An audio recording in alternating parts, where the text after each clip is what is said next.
Alright, nkwanirizaako nnyo ku Yugi Update TV kusinzira okuba ng'otuwuliriza. Leero gavumenti ya Mwami Yoweri Kaguta Museveni eguddemu ekikangabwa oluvannyuma lwa minisita wa Museveni amanyikiddwa ennyo okuva mu bulamu bw'ensi eno. Tujjukira bulungi nnyo gye buvuddeko emabega omwezi guli, waliwo minisita eyafuna akabenje era n'addusibwa mu ddwaliro nga biwala ttaka. Naye kati wenjogera olunaku olwaleero kimaze okulangirirwa nti nno ono amaze okuba ng'assa omukagwe ogw'enkomerero. Kino kirekawa bubonero ki bwe kireka mu ggwanga Uganda nti gavumenti ya Mwami Museveni etandise okweraliikirira naddala basajja baayo bakwatangabo beesiga obulungi ennyo okugenda nga bamwabulira. Kigenda mu maaso n'okuleka eddibu eddene mu gavumenti eno eri mu buyinza eya NRM. Mary Busije Karola Okurutu yazaalibwa nga 8 Desemba 1954 ng'ennaku z'omwezi 11 August 2025. Omukyala ono amanyikiddwa obulungi ennyo Mary Kololo era ng'abadde Munnayuganda era nga yasomera wano mu ggwanga lyattu Uganda. Abadde author, munnabyabufuzi, abadde cabinet minister ng'ali in charge of general duties mu office of prime minister mu Ugandan cabinet. Yalondebwa ku kifo ng'ennaku z'omwezi 6 June omwaka gwali gwa 2016 era ng'ennaku z'omwezi 1 March 2015 we yalondebwa okubeera cabinet minister paka ng'ennaku z'omwezi 6 June 2016 yasaavingako nga cabinet minister for national security era yalondebwako ku kifo nga 1 March omwaka gwa 2015 n'alipuleesingibwa Wilson Muliri Mukasa. Oyo nno yalondebwa nga Minister of Gender and Social Issues. Wakati wa mwaka gwa 2012 saako ne 2015 yasaavingako nga Minister of Gender and Social Issues mu Cabinet of Uganda. Era n'oluvannyuma yalondebwa ku kifo kya okulipuleesingibwa mu mwaka gwa 2012 ng'alipuleesingibwa ne Saida Bumba yaresigninga okuva mu cabinet.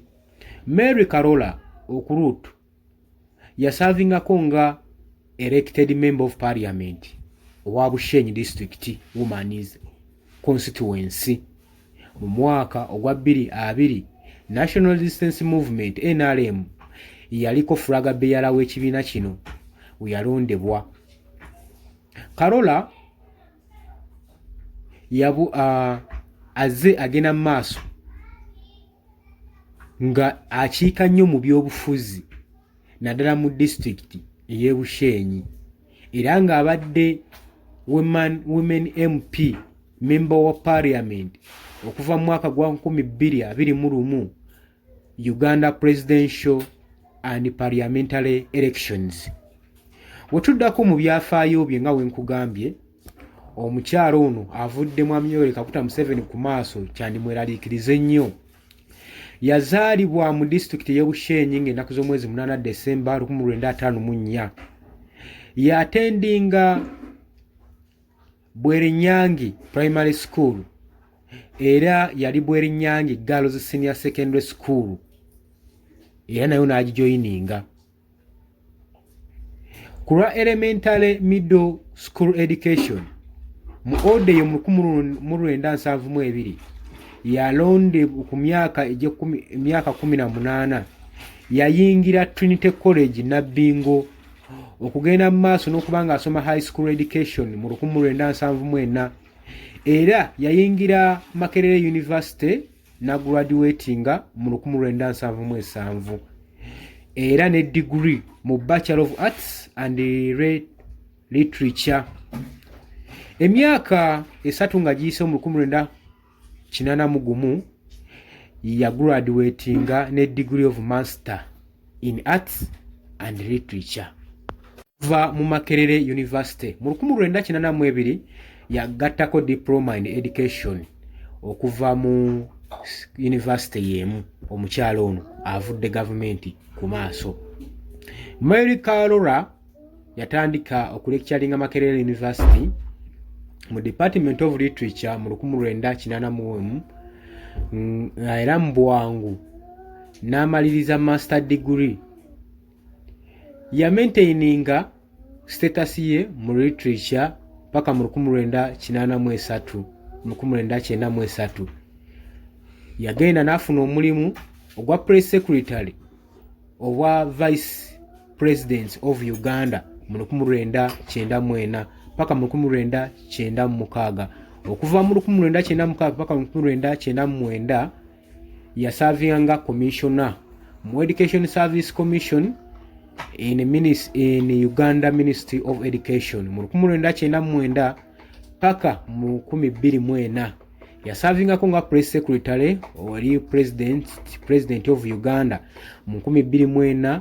Olunayingira elected Ugandan politics era n'asavinga nga woman member of parliament nga representing Bushenyi district in Ugandan 10th parliament. Yoyo omukyala eyavudde Mwami Yoweri Kaguta Museveni. Wabula okuva yagwa Kabenje yaddusibwa mu ddwaliro mu kibuga Nairobi, naye paka kati gyabadde agenda maaso n'okubanga ajjanjabibwa paka wasiza omukogwe ogw'enkomerero. Oli ku Yugi Update TV gwatana tuyungako kiri wansi w'ekigambo subscribe kikoneko oberenga otuyungako.